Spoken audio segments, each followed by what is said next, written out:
Make sure you tap that bell so you never miss a video. There's one word I can use to describe the Battlefield 5's impending launch, and that word is irony, and we're going to get into that today. The irony that they're promoting a Battle Royale mode in their latest Gamescom trailer when EA is feeling pressure from all sides, similar to the fire in their trailer. Fire from the media, fire from investors, fire from the Battlefield community at large. They are under a lot of pressure, and it is surrounding them on all sides. The irony that they are now launching Battlefield 5 amidst low pre-orders compared to games like Red Dead Redemption 2, Call of Duty Black Ops 4, seeing way higher pre-order numbers than Battlefield 5. Very similar to the launch of Titanfall 2 2 years ago, when EA decided to jam that game between two juggernauts in Battlefield 1 and Call of Duty. And you're starting to see that pressure amount to something that could potentially be great, could potentially be the turnaround in this marketing campaign from hell that is Battlefield 5. The official Gamescom trailer dropped today. I watched it a couple of times, and what I will say is this trailer should have been the reveal trailer. And I think a lot of people are starting to feel that way as well. This trailer shows Battlefield 5 for what it actually is, or at least a closer representation of what Battlefield 5 is when you do play the game. Battlefield 5 is a very gritty experience. At least when I played the alpha, Battlefield 5 is gritty, it's grounded, and it didn't feel anything like the trailer. And I've released videos discussing this in the past. The comparison between the two is night and day, but when I look at this and I see what's going on in the game when they're showing the gameplay, I feel like this should have been their initial reveal. The official Gamescom trailer just dropped today. If you guys haven't seen it, I am going to link it down below. You're also looking at it on screen. The trailer and the hype that it is causing is coming off the heels of Patrick Sutherland leaving EA. Patrick was once the chief executive officer of DICE, and has been cited in many articles as making an estimated $48 million last year, is now leaving the company. And with that, I started to reflect on this whole marketing campaign as a whole. I'm one of those people who can separate the game's product from the game's marketing, from the people making it. The game itself, when we're talking about Battlefield 5 as a video game, is an awesome experience. I've enjoyed every second of what I've played of it. There are some quirks, but for the most part, I think Battlefield 5 is a significant improvement over Battlefield 1, and I think Battlefield 5 could be the game that a lot of people have been waiting for when we're talking about making the game kind of feel more similar to a Battlefield 3, Battlefield 4, and then setting it in World War II that is a little bit more gritty and a little bit more grounded. Battlefield 5 is that, in my opinion. But when we talk about Patrick Sutherland leaving the company, Patrick is the guy who came out with the statement that he has a 13-year-old daughter, and when the trailer came out that received all of the shit, apparently his daughter asked, "Dad, why is this happening?" You know that whole controversy. Patrick Sutherland is also the reason why a lot of people haven't pre-ordered this game. In my defense of Battlefield 5, I've been hit with a little bit of controversy. People have been bringing up the point that Patrick Sutherland he's out here telling people to not pre-order the game. You don't like the changes or the design that we've made, don't buy it. And while I respect that sentiment, I also understand the backlash. Everyone has a right to free speech, but that free speech doesn't come without consequences. And this channel is the living embodiment of consequential actions after speech has been taken. Patrick Sutherland and EA as a company has felt that backlash. And it's one of those things like, I like the game, but guess what? I don't like the tactics of the company as a whole.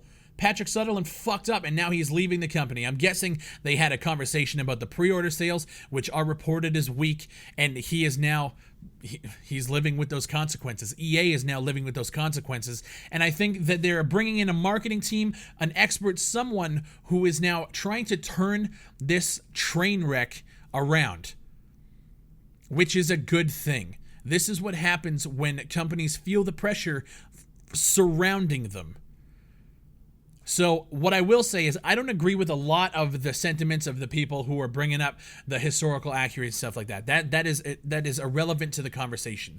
What I will say is a huge congratulations to the people that are out here speaking with your wallets. If you haven't pre-ordered the game, awesome. If you're feeling that you don't want to buy it because of the stuff that EA as a company has said, even though it was Patrick, he still represents EA and DICE, awesome.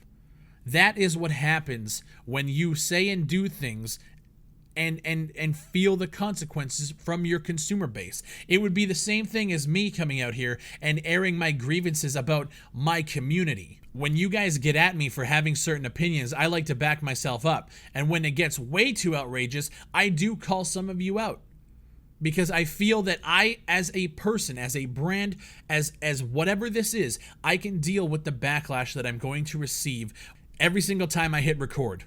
Every single time I step up to the mic and I say what I need to say. I know that I can deal with what is coming in the comment section, on Twitter, on my timeline, wherever. I know that. EA is now feeling that, and you guys can see that. I like this trailer. I like the game. EA has to re-earn your trust. Patrick Sutherland is also the guy who had to deal with the loot box controversy with Star Wars Battlefront 2. So, for a long time, this dude has been getting kicked while he has, and I can't even say down on his knees, because he put himself there. He put EA there. And he's putting DICE there. And I understand this is an overanalyzation of this trailer. The trailer is the least of my thought at this point. It is a good trailer. It is a good hype machine. But what I am thinking about on top of it is the industry side of things. Why is this trailer being put in this way? Why is it edited this way? Why isn't it showing the woman with the cyborg arm? And why isn't it showing all the stuff that people are memeing the internet about? And the reason why is because EA is trying to change the narrative. And that's awesome. I'm not trying to shit on them for trying to get this back on track, because all that means is we could potentially have a better product. Now, granted, we're really close to launch. It's coming out in October. Chances are this thing is almost done. But anything that EA can do well in terms of marketing, in terms of monetization, I do want to talk about. Anything they do bad, we talk about. But I feel like releasing this trailer is the first step in turning this train wreck around. And they don't have a lot of time to do it, but I'm actually glad that they're taking their first steps. And that's where I'm at with this trailer. If you guys have seen it, let me know in the comments below what you guys think about it. I personally think that it represents a more closer to reality Battlefield. And I'm happy with that. Battlefield will be shown off at Gamescom, as well as a whole bunch of other games.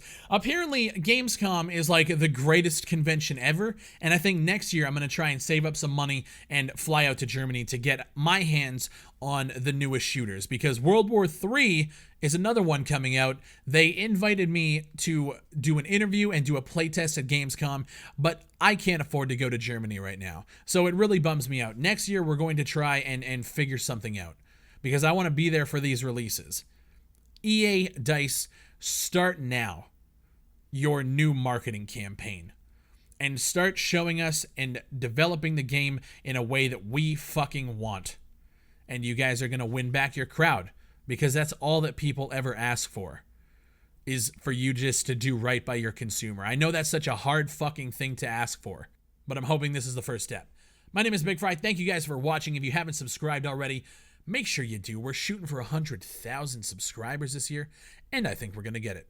Thank you guys for watching, and I'll see you on the next one.